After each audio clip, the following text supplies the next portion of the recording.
નમસ્કાર મિત્રો, ગુજરાતી વાર્તામાં આપનું સ્વાગત છે. તો મિત્રો, વાર્તાનું નામ છે સુરત બસ સ્ટેશન પર મળેલી છેલ્લી ટિકિટ. સવારે લગભગ 5 વાગ્યા હતા. સુરત સેન્ટ્રલ બસ સ્ટેશન પર ધીમે ધીમે ભીડ વધવા લાગી હતી. કોઈ પોતાના ગામ જવા ઉતાવળમાં હતું, તો કોઈ નોકરી માટે અમદાવાદની બસ પકડવા દોડી રહ્યું હતું. ચાની કીટલીમાંથી ઉઠતી વરાળ અને બસોના હોર્ન વચ્ચે આખું બસ સ્ટેશન જાણે એક અલગ જ દુનિયા લાગતું હતું. તો મિત્રો, વાર્તાના અંત સુધી જરૂર બન્યા રહેજો. એ જ બસ સ્ટેશન પર છેલ્લા 22 વર્ષથી કંડક્ટર તરીકે ફરજ બજાવતો મનસુખભાઈ રોજની જેમ પોતાની બસ ટિકિટ માટે મશીન તૈયાર કરી રહ્યો હતો. તેટલામાં તેની નજર પ્લેટફોર્મ નંબર 3 પર પડેલી એક જૂની પીળી પડી ગયેલી બસ ટિકિટ પર પડી. પહેલાં તો તેને લાગ્યું કે કોઈ મુસાફરની હશે, પણ જ્યારે તેણે ટિકિટ હાથમાં લીધી ત્યારે કંઈક અલગ જ લાગ્યું. ટિકિટ પર તારીખ હતી 14 ઓગસ્ટ 2005, એટલે કે લગભગ 20 વર્ષ જૂની. મનસુખભાઈ આશ્ચર્યમાં પડી ગયા. આટલી જૂની ટિકિટ અહીં કેવી રીતે આવી? ટિકિટ ફેંકવા જતા હતા ત્યાં તેમની નજર પાછળ લખાયેલા શબ્દો પર પડી. લાલ શાહીથી લખેલું હતું, જો હું પાછો ન આવું તો મારી માને મારી માફી કહી દેજો. મનસુખભાઈના હાથ ધ્રુજી ઉઠ્યા. આ કોઈ સામાન્ય ટિકિટ નહોતી, આ કોઈની છેલ્લી યાદ હતી. અને એ જ સમયે એક વૃદ્ધ માણસ ધીમે ધીમે પ્લેટફોર્મ પર આવ્યો. સફેદ દાઢી, જૂનો ઠેલો અને આંખોમાં વર્ષોની રાહ. તે સીધો એ જ બેન્ચ પર જઈને બેસી ગયો જ્યાંથી મનસુખભાઈને ટિકિટ મળી હતી. તે દર 5 મિનિટે આવતી દરેક બસને ધ્યાનથી જોતો, જાણે કોઈની રાહ જોતો હોય. મનસુખભાઈ તેની પાસે ગયા. કાકા, ક્યાં જવાનું છે? વૃદ્ધે ધીમેથી કહ્યું. ક્યાંય નહીં બેટા. તો પછી અહીં કેમ બેઠા છો? વૃદ્ધ થોડું હસ્યા. હું દર વર્ષે આ જ દિવસે અહીં આવું છું. શા માટે? વૃદ્ધે ખિસ્સામાંથી એક જૂનો ફોટો કાઢ્યો. ફોટામાં લગભગ 20 વર્ષનો એક યુવાન હતો. વૃદ્ધ બોલ્યા, આ મારો દીકરો છે, અનિકેત. 20 વર્ષ પહેલાં આ જ બસ સ્ટેશન પરથી ગામ જવા નીકળ્યો હતો. જતા પહેલાં તે બોલ્યો હતો, બાપા, 2 દિવસમાં પાછો આવી જઈશ. વૃદ્ધની આંખોમાંથી આંસુ વહેવા લાગ્યા, પણ એ પાછો ક્યારેય ન આવ્યો. મનસુખભાઈ નિશબ્દ થઈ ગયા. તેમણે ધીમેથી પોતાના ખીચામાંથી એ જૂની ટિકિટ કાઢી. કાકા, આ જુઓ. વૃદ્ધે ટિકિટ હાથમાં લીધી. ટિકિટ જોતાં જ તેમનો શ્વાસ અટકી ગયો. આ તો... વૃદ્ધ બોલે એ પહેલાં તેમની આંખોમાંથી ધોધમાર આંસુ વહેવા લાગ્યા. આ તો મારા દીકરાની જ ટિકિટ છે. મનસુખભાઈ ચોંકી ગયા. તમને ખાતરી છે? વૃદ્ધે ટિકિટની પાછળ લખેલા શબ્દો વાંચ્યા. જો હું પાછો ન આવું તો મારી માને મારી માફી કહી દેજો. વૃદ્ધ જમીન પર જ બેસી ગયા. આ લખાણ મારા અનિકેતનું જ છે. આસપાસ ઊભેલા લોકો પણ ભેગા થવા લાગ્યા. મનસુખભાઈએ ધીમેથી પૂછ્યું, પણ થયું શું હતું? વૃદ્ધે લાંબો શ્વાસ લીધો. એ દિવસે અમારા ઘરે ઝઘડો થયો હતો. અનિકેત ગુસ્સામાં ને ગુસ્સામાં ઘર છોડીને નીકળી ગયો હતો. એ બસમાં બેઠો અને પછી... વૃદ્ધનો અવાજ અટકી ગયો. પછી એ ક્યારેય પાછો આવ્યો જ નહીં. 20 વર્ષ સુધી પરિવારે પોલીસ, અખબારો, ઓળખીતાઓ બધા પાસે શોધખોળ કરી, પણ કોઈ પત્તો મળ્યો નહીં. મનસુખભાઈના મનમાં એક જ સવાલ હતો, જો અનિકેત બસમાં બેઠો હતો તો આ ટિકિટ આજે 20 વર્ષ પછી બસ સ્ટેશન પર કેવી રીતે આવી? અને સૌથી મોટો સવાલ, શું અનિકેત જીવતો હતો? એટલામાં બસ સ્ટેશનના એક વૃદ્ધ ચાવાળાએ ટિકિટ જોઈ અને અચાનક બોલી ઉઠ્યો, આ ટિકિટ મેં પહેલાં પણ જોઈ છે. આ શબ્દો સાંભળતા જ મનસુખભાઈ અને પેલો વૃદ્ધ બંને તેની તરફ દોડી ગયા. તો દર્શક મિત્રો, વાર્તાના અંત સુધી જરૂર બન્યા રહેજો અને અમારી ચેનલને સબસ્ક્રાઈબ કરવાનું ભૂલશો નહીં. તો હવે વાર્તામાં આગળ છે. ચાવાળાના મોઢામાંથી એ શબ્દો નીકળતા જ મનસુખભાઈ અને અનિકેતના પિતા દોડીને તેની પાસે ગયા. કાકા, તમે આ ટિકિટ પહેલાં પણ જોઈ છે?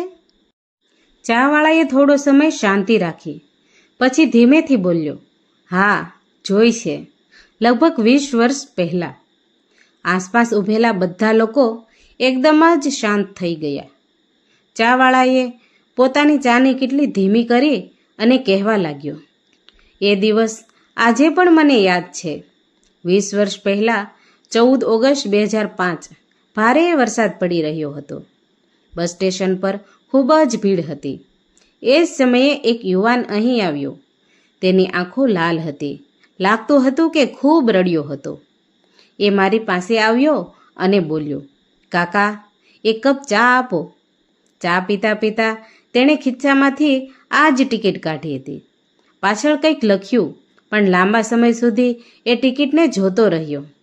મેં પૂછ્યું, બેટા, બધું બરાબર છે ને? તો તે હસવાનો પ્રયત્ન કરી બોલ્યો, ઘરે ગુસ્સો કરીને નીકળી ગયો છું, પણ એક દિવસ પાછો જરૂર આવીશ. એ પછી શું થયું? ચાવાળાએ આગળ કહ્યું. થોડીવાર પછી બસ આવી. યુવાન બસમાં બેસવા જતો હતો ત્યારે અચાનક બસ સ્ટેશનમાં 5-6 લોકો દોડતા દોડતા આવ્યા. તેઓ કોઈને શોધી રહ્યા હતા. તેમાંથી એક માણસે એ યુવાનને જોયો અને બૂમ પાડી, અરે, એ રહ્યો. યુવાન ગભરાઈ ગયો. એ બસમાં ચડવાને બદલે પાછળની બાજુ દોડી ગયો. હું પણ પાછળ ગયો, પણ ભારે વરસાદમાં તે ક્યાં ગાયબ થઈ ગયો ખબર જ ન પડી. મનસુખભાઈએ પૂછ્યું, એ લોકો કોણ હતા? ચાવાળાએ માથું હલાવ્યું, મને ખબર નથી, પણ એમના ચહેરા જોઈને લાગતું હતું કે તેઓ પોલીસ તો નહોતા જ. અનિકેતના પિતા ચિંતામાં પડી ગયા. મારા દીકરાએ તો ક્યારેય કોઈની સાથે દુશ્મની કરી નહોતી. એક નવી નિશાની યાદ આવતા જ ચાવાળાએ અચાનક કહ્યું, પણ મને એક વાત યાદ આવી. યુવાન દોડ્યો ત્યારે તેનો ઠેલો અહીં પડી ગયો હતો. મનસુખભાઈ ઉત્સાહથી બોલ્યા, પછી? મેં થેલો બસ સ્ટેશનના લોસ્ટ એન્ડ ફાઉન્ડ રૂમમાં જમા કરાવ્યો હતો. એમાં શું હતું મને ખબર નથી. તરત જ બસ સ્ટેશનના જૂના સ્ટોર રૂમમાં પહોંચ્યા. સ્ટોર કીપરને આખી વાત કહી. વૃદ્ધ સ્ટોર કીપરે જૂના રજિસ્ટર કાઢ્યા. ઘણા સમય સુધી પાના ફેરવ્યા. અચાનક એક એન્ટ્રી સામે આવી. એમાં તારીખ લખેલી હતી 14/8/2005. વસ્તુ કાળો ઠેલાનું માલિક, અજાણ્યો મુસાફર.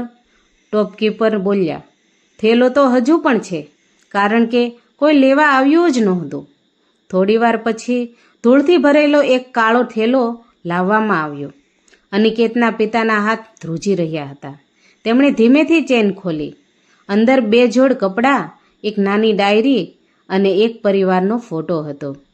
ફોટો જોઈને વૃદ્ધ રડી પડ્યો. આ તો અમારો જ પરિવાર છે. ડાયરીનું પાનું મનસુખભાઈએ ખોલ્યું. છેલ્લા પાના પર લખેલું હતું, જો કોઈને આ ડાયરી મળે તો મારા ઘરે જરૂર પહોંચાડજો. હું એક જરૂરી કામ માટે જઈ રહ્યો છું. જો પાછો આવીશ તો સૌથી પહેલાં મારી માની માફી માંગીશ. ડાયરીના નીચેના ભાગમાં એક સરનામું લખેલું હતું, પણ વરસાદના કારણે અડધું સરનામું ભૂંસાઈ ગયું હતું. માત્ર એક જ શબ્દ સ્પષ્ટ દેખાતો હતો, વાપી. મનસુખભાઈ ધીમેથી બોલ્યા, એટલે અનિકેત બસમાં બેઠો જ નહોતો? તે કોઈ કામ માટે વાપી ગયો હતો, પણ શા માટે? અને એ પછી તે ક્યાં ગયો? એટલામાં ડાયરીમાંથી એક નાનો કાગળ નીચે પડ્યો. તેમાં એક મોબાઈલ નંબર લખેલો હતો. નંબરની નીચે માત્ર એક નામ હતું, સલીમભાઈ, વાપી. મનસુખભાઈએ તરત જ ફોન કાઢ્યો. કંપતા હાથે નંબર ડાયલ કર્યો. 3 રિંગ વાગી. ચોથી રિંગ પર ફોન ઉપડ્યો. સામેથી એક વૃદ્ધ અવાજ આવ્યો, હેલો, કોણ બોલે છે? મનસુખભાઈએ પૂછ્યું, શું તમે સલીમભાઈ બોલો છો? સામેથી જવાબ આવ્યો, હા. પણ તમે અનિકેત વિશે ફોન કર્યો છે? આ શબ્દો સાંભળતા જ મનસુખભાઈ અને અનિકેતના પિતાના પગ નીચેથી જાણે તો જમીન જ સરકી ગઈ. મનસુખભાઈના હાથમાં મોબાઈલ કંપી રહ્યો હતો. સામેથી અવાજ આવ્યો, હા, હું સલીમભાઈ જ બોલું છું. તમે અનિકેત વિશે ફોન કર્યો છે? મનસુખભાઈ આશ્ચર્યમાં પડી ગયા. તમને અનિકેતનું નામ કેવી રીતે ખબર? સલીમભાઈ થોડા સમય માટે ચૂપ રહી ગયા. પછી ધીમેથી બોલ્યા, આજે પણ હું દરરોજ એની રાહ જોઉં છું. આ શબ્દો સાંભળીને અનિકેતના પિતાની આંખોમાં આંસુ આવી ગયા અને તેમણે વાપી જવાનો નિર્ણય કર્યો. બીજા જ દિવસે સવારે મનસુખભાઈ અને અનિકેતના પિતા વાપી જવા માટે નીકળ્યા. 6 કલાકની મુસાફરી પછી તેઓ વાપીના એક નાના ગેરેજ પાસે પહોંચ્યા.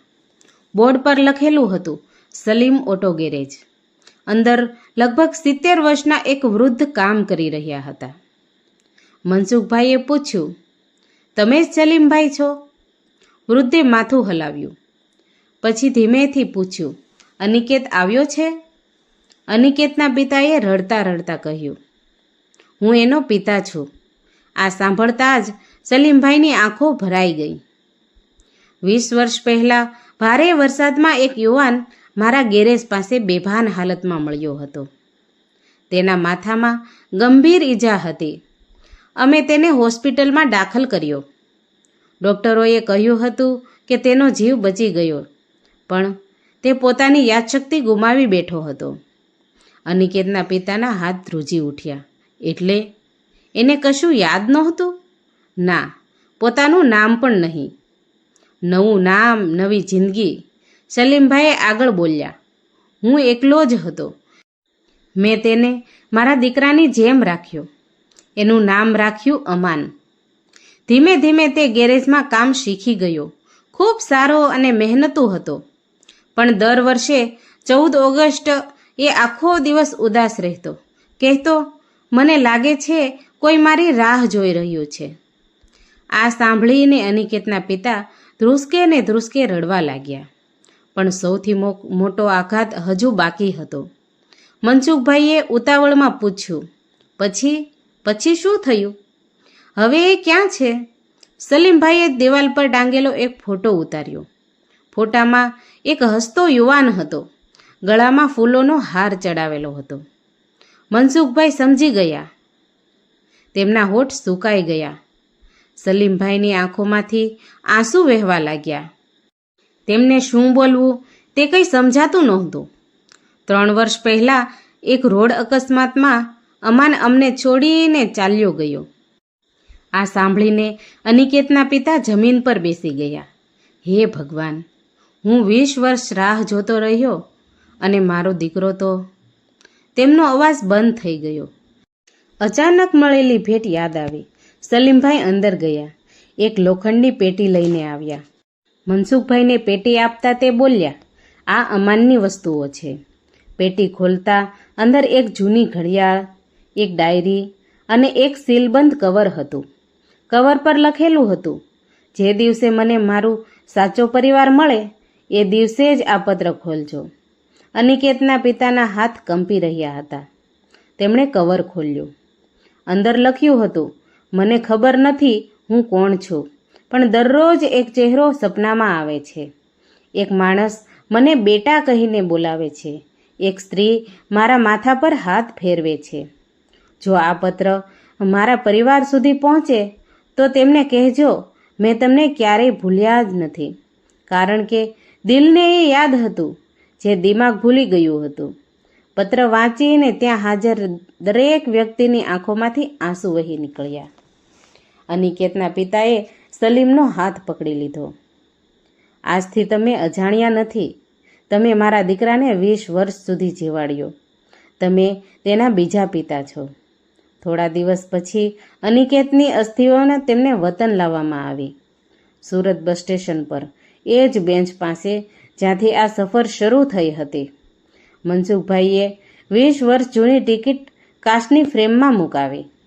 નીચે એક વાક્ય લખાવ્યું, બસની મુસાફરી તો પૂરી થઈ ગઈ, પણ એક પિતાની રાહ ક્યારેય પૂરી નહીં થઈ. આજે પણ ઘણા મુસાફરો એ ફ્રેમ વાંચીને થોડા ક્ષણ માટે અટકી જાય છે, કારણ કે કેટલીક ટિકિટો માત્ર મુસાફરીની નથી હોતી, એક કોઈના અધૂરા જીવનની છેલ્લી નિશાની હોય છે. તો મિત્રો, જો આ વાર્તા તમારા દિલને સ્પર્શી હોય તો અમારા પેજને ફોલો કરો અને અમારી ચેનલને સબસ્ક્રાઈબ કરો અને તમારા પરિવાર સાથે જરૂર શેર કરો. અને હા, લાઈક કરવાનું ભૂલતા નહીં.